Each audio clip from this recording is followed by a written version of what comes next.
Welcome to the third day of our reflection.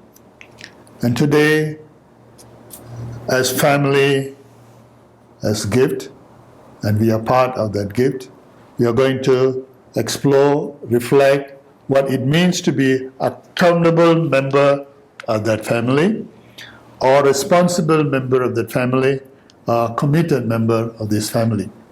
Well, all these three words could be interrelated in so many ways, but all the same, we'll try to make sense of these words. Well,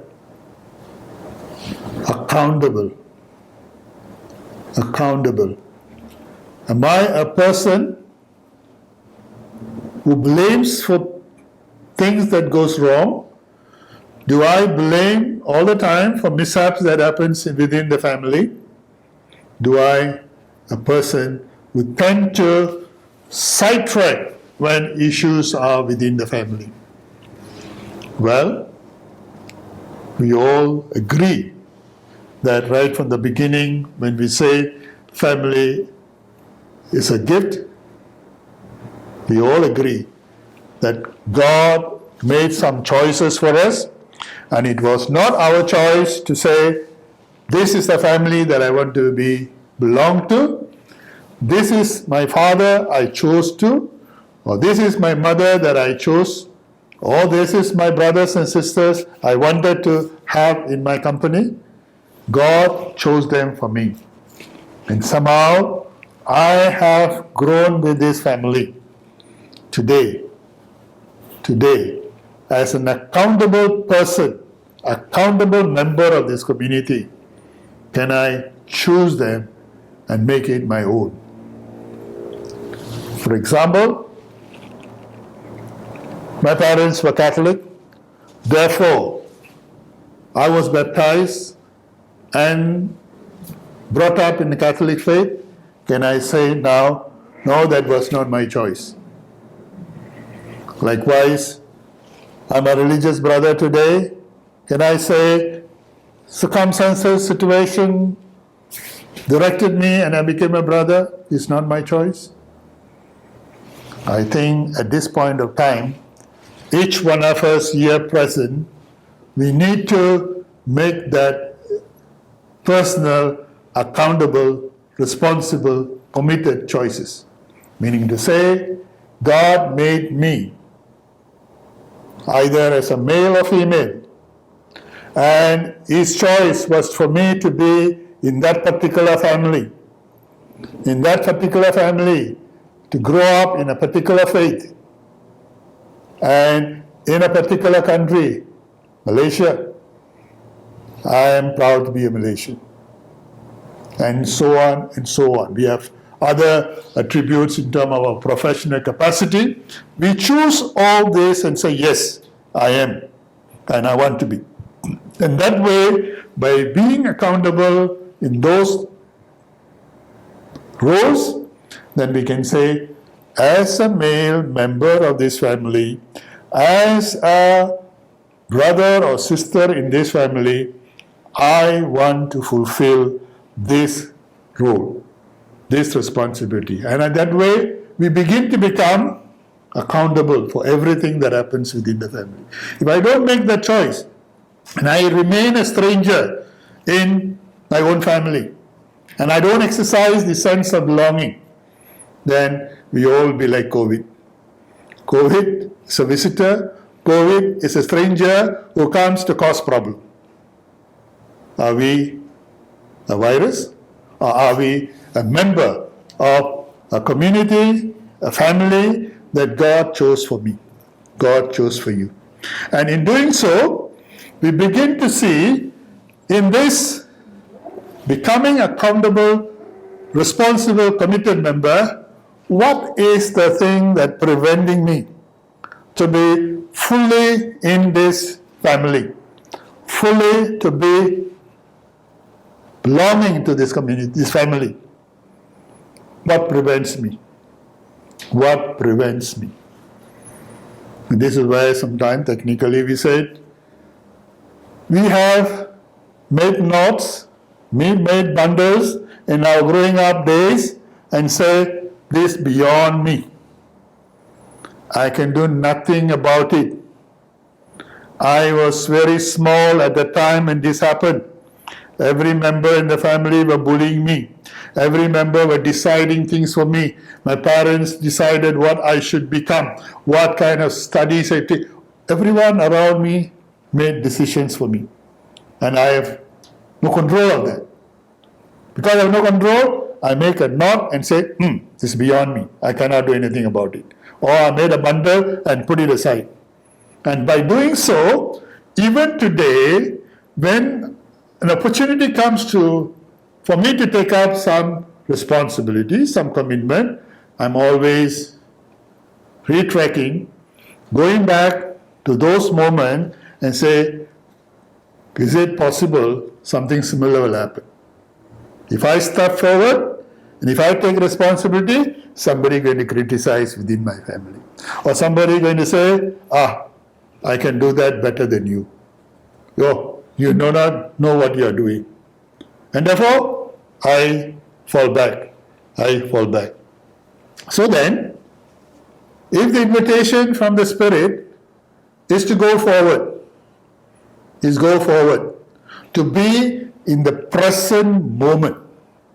And if you want to be in the present moment, you have to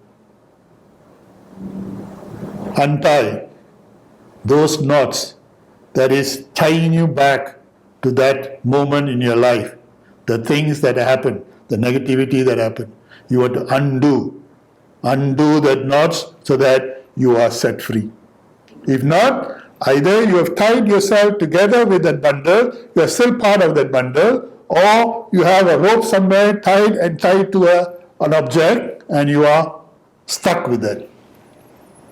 So take time, look at some of your things that holds you back. Every time that you want to say something, and you feel this is the Spirit is inspiring you, but I'm not able to. Quietly take a look at yourself and ask the Spirit to guide you. Discover where is this knot has been permanently put so I'm not able to move. I've tied down myself to something very old and negative. I've tied down myself in a bundle form and that bundle is heavy. I cannot carry it anymore. So take a little moment and look at those bundles that you need to open up, untie, set yourself free. So then, in relationship within your family, your father, mother, starting your growing up age, do you feel your parents love you? Do you feel your parents provided for you? Do you feel your parents protected you? If somewhere in this questioning, if you sense my parents were not there when I needed them, when I needed protection, when I needed them to provide for, they were not there. If it's so, what am I to do with that? Well, those moments, you are small, you are not able to talk about it, but today, I'm pretty sure you can talk about it to your parents, you can talk about it to those persons in relationship where such thing happen, where you are not able to talk. You are not able to openly say what you want to say. Come to reality, talk about it, and things will come better. There is no shortcut when we come to say, how can I heal my memory? How can I heal my past experiences? How can I set myself free from some of my negative experience? I could understand there could be what we call traumatic experiences. Traumatic experiences are a little more difficult than what I'm saying. I understand, but I'm talking about the ordinary experiences which not necessarily very traumatic. If it's a traumatic experiences, then yes, you may need a counselor, you may need a psychiatrist, you may need a therapist to help you. But otherwise, in the ordinary sense of the word, if you have some difficulty in connecting with people meaningfully, especially within your family, deal with it. If not, this will be brought to every other relationship that you enter into. A relationship in working life, a relationship in boyfriend-girlfriend relationship, or even after you get married, this can be brought into your family life with husband and wife. Therefore, do not just disregard these issues and say, I don't have to look at it. No. You need to look at it, not alone. If you can look at it with the presence of the Sacred Heart, the presence of our beloved Mother, as you know, this month, the beautiful month of June, it began with the feast of Mother of the Church. Mother who is there for us, each one of us. Let's look at it with Mary, Jesus, and the Spirit. And I'm sure you can handle it. There is nothing beyond you. And in case it's beyond you, the Spirit will direct you to persons who could be of help to you. Therefore, as you continue to journey, continue to reflect in preparation for the Sacred Heart Feast, ask yourself, what can I offer to Sacred Heart? Not so much to say, I want this in return. No. We don't want anything in return. We just want to have a place in the Sacred Heart, the place that He has prepared for us, and be there. And by being with Him, everything is possible. Because Jesus does not make any demands from us. Jesus does not ask us to go anywhere where He is not. He's not going to tell us anything that is He Himself not experienced in His incarnation moment on earth. He's experienced what it means to be a human being in this world. And therefore, rely on Him. Turn to Him. Trust Him. Have your confidence in Him. Place yourself in His custody. Place yourself in His custody, and I'm pretty sure you will be very, very happy for surrendering yourself to His Sacred Heart. Let the Sacred Heart of Jesus rule our hearts. Let the Sacred Heart of Jesus accompany us. Let the Sacred Heart of Jesus guide us and make us feel ease. We belong to Him. We belong to Him. It is not Jesus belongs to us. We belong to Jesus.